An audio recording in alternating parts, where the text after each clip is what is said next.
আসসালামু আলাইকুম সবাইকে। ওয়ার্ল্ড ইনসাইট বাংলা চ্যানেলে আপনাদের সবাইকে স্বাগতম। ইরানের সাথে রাশিয়ার সম্পর্ক যতটুকু না অর্থনৈতিকভাবে মজবুত, তার থেকে বেশি কৌশলগতভাবে সম্পর্ক আরও গভীর। এর প্রধান কারণ হচ্ছে ইউক্রেন যুদ্ধে যখন শুরু করে রাশিয়া, তখন যেই দেশটি রাশিয়ার পাশে সবচেয়ে বেশি সামরিকভাবে সহযোগিতা করেছে বা সামরিকভাবে সাথে ছিল, সেই দেশটি হচ্ছে ইরান। কারণ ইরানের শাহেদ ড্রোনের মাধ্যমে রাশিয়া প্রায় যুদ্ধের মোড় ঘুরিয়ে দেয় এবং ইউক্রেনের প্রচুর জায়গা রাশিয়া দখল করে নেয় এই শাহেদ ড্রোনের আক্রমণের কারণে, এবং অনেকটাই নিষ্ক্রিয় করে দেয় পশ্চিমা নিয়ন্ত্রিত এয়ার ডিফেন্স, ইউক্রেনের এয়ার ডিফেন্স সিস্টেমকে। এখন প্রশ্ন হচ্ছে, ইরান যখন যে মুহূর্তে সামরিকভাবে ব্যাকফুটে, ইরান যখন যে মুহূর্তে যুক্তরাষ্ট্র এবং ইসরায়েল দ্বারা আক্রান্ত, তাহলে রাশিয়ার স্টেন্স কী হবে? রাশিয়া কি ঠিক সেইভাবে সামরিকভাবে ইরানকে সহযোগিতা করবে? এটার উত্তর হচ্ছে না। রাশিয়া আসলে কার্যত সেইভাবে সামরিকভাবে সহযোগিতা করতে পারবে না ইরানকে চাইলেও। কারণ রাশিয়া যদি সরাসরি এই যুদ্ধে সরাসরি অংশগ্রহণ করে, তাহলে এটা বলা যায় যে তৃতীয় বিশ্বযুদ্ধ। তাহলে রাশিয়ার সমস্ত ধরনের স্থাপনায় যুক্তরাষ্ট্র কিন্তু ব্যাপকভাবে হামলা করবে এবং অন্যান্য দেশগুলো পশ্চিমাদের ঝাঁপিয়ে পড়বে রাশিয়ার উপর। তো আবার রাশিয়া যেহেতু অর্থনৈতিকভাবেও যুক্তরাষ্ট্র এবং পশ্চিমাদের উপর অনেকটা নির্ভর, কারণ তার জ্বালানি এবং গ্যাস যদিও নিষেধাজ্ঞা দ্বারা আক্রান্ত, তারপরও প্রচুর কিন্তু বিক্রি হচ্ছে এই ওয়েস্টার্ন ওয়ার্ল্ডে বা ওয়েস্টার্ন কান্ট্রিগুলোতে। তো গ্যাস প্রচুর বিক্রি হচ্ছে। তো রাশিয়া এই রিস্ক নিবে না যে যুক্তরাষ্ট্র এবং পশ্চিমাদের পুরোপুরি বিরাগ বর্জন করে সরাসরি সামরিক সহযোগিতা ইরানকে প্রদান করা। তো এর মানে কি রাশিয়া কোনো ধরনের সহযোগিতা ইরানকে করবে না? প্রশ্নের উত্তর হচ্ছে হ্যাঁ। রাশিয়া পরোক্ষভাবে ইরানকে অনেকভাবে সহযোগিতা করে আসছে এবং এই যুদ্ধকালীন সময়েও সহযোগিতা করে যাবে। এখন প্রশ্ন হচ্ছে, কোন কোন ক্ষেত্রে রাশিয়া ইরানকে সহযোগিতা করবে? তো ইরানের যেই ক্ষেত্রে সহযোগিতা সবচেয়ে বেশি দরকার, সেটা হচ্ছে তাদের ইন্টেলিজেন্স দরকার এবং তাদের স্যাটেলাইট ইমেজ দরকার, যেটার মাধ্যমে কিনা ইরান পিন পয়েন্ট অ্যাকুরেসিতে যুক্তরাষ্ট্র এবং ইসরায়েলে হামলা করবে। এবং ধারণা করা হয় যে ইরানের এই যুদ্ধে ড্রোন এবং মিসাইল হামলার ব্যাপক সফলতার পিছনে রাশিয়া কিন্তু প্রচুর সহযোগিতা করছে ইরানকে, ইন্টেলিজেন্স, ডেটা এবং অন্যান্য স্যাটেলাইট ইমেজের মাধ্যমে। তো এর মধ্যে অন্যতম একটা বিষয় হচ্ছে, রাশিয়ার একটা স্যাটেলাইট রয়েছে, মিলিটারি স্যাটেলাইট, যেটার নাম হচ্ছে লিয়ানা, যেটা মূলত অ্যাক্টিভ রয়েছে প্রধানত ইউএসের যে এয়ারক্রাফট গ্রুপ যে আছে নানান জায়গায় বিশ্বের, সেগুলোকে মনিটর করার জন্য।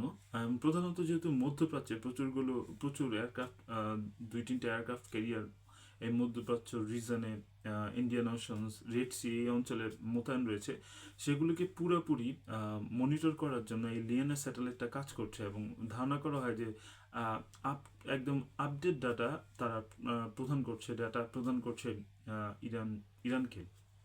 এই দিক দিয়ে আম, রাশিয়ার সহযোগিতা ইরান কন্টিনিউসলি পেয়ে যাচ্ছে। এবং আরেকটা কথা হচ্ছে, রাশিয়া কিন্তু শাহেদ ড্রোনের যে ভার্সন তারা নিজেরা তৈরি করেছে, যেটার নাম হচ্ছে জেরান 2। সেই সেই ড্রোন দ্বারা কিন্তু তারা এয়ার ডিফেন্স, তারা নতুন কিছু প্রযুক্তি অ্যাড করার মাধ্যমে যে অ্যান্টি জ্যামিং সিস্টেম যে রয়েছে, যে শত্রুপক্ষের ড্রোনকে ভূপাতিত করার জন্য বা তার নিয়ন্ত্রণ নেওয়ার জন্য যে অ্যান্টি জ্যামিং যে সিস্টেম রয়েছে, তার বিপক্ষে গিয়ে তারা অ্যান্টি জ্যামিং সিস্টেম কিন্তু এই ড্রোনে তারা মোতায়েন করেছে।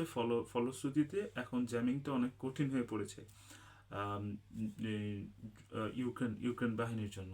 সো এই যে অ্যান্টি জ্যামিং টেকনোলজি, এটাও কিন্তু রাশিয়া ইরানকে হয়তো প্রোভাইড করেছে, সরবরাহ করেছে, যে তাদের ড্রোনের যে সফলতা, ইরানের শাহেদ ড্রোন এবং অন্যান্য ড্রোনের আরাস ড্রোন, এই সফলতার পিছনে তাদেরও এই জ্যামিং টেকনোলজির একটা বড়, অ্যান্টি জ্যামিং টেকনোলজি একটা বড় হাত রয়েছে এবং ধারণা করা হয় রাশিয়া এটা প্রোভাইড করছে।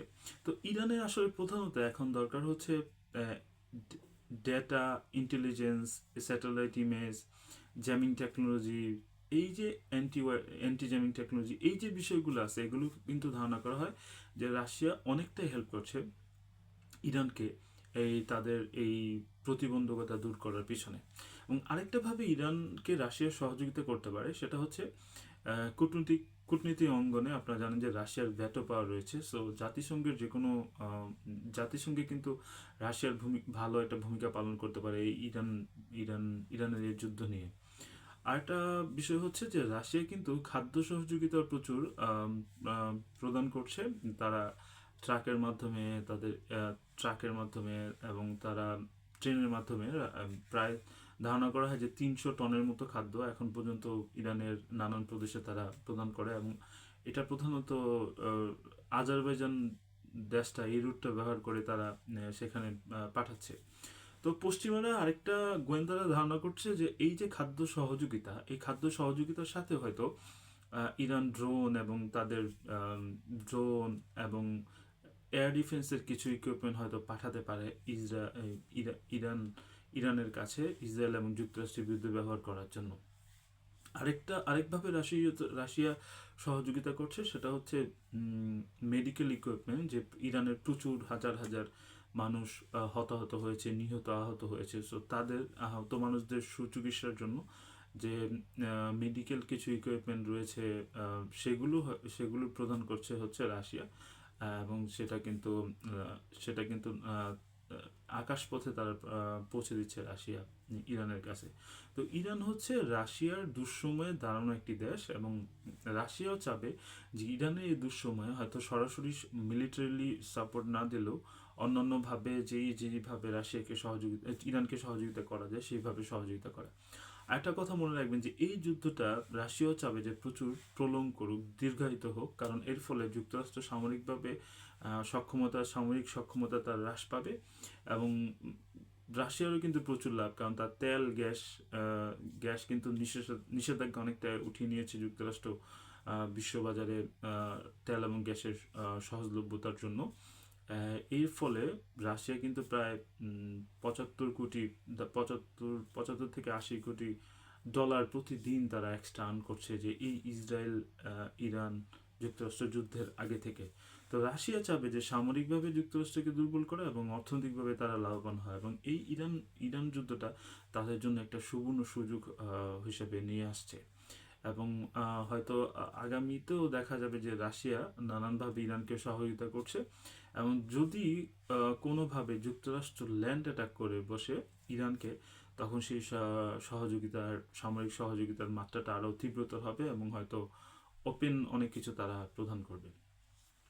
সবাই ভালো থাকবেন। এই ছিল আপডেট। সামনে আপনাদের সাথে দেখা হবে নতুন কোনো ভিডিওতে। সবাই ভালো থাকবেন। আসসালামু আলাইকুম।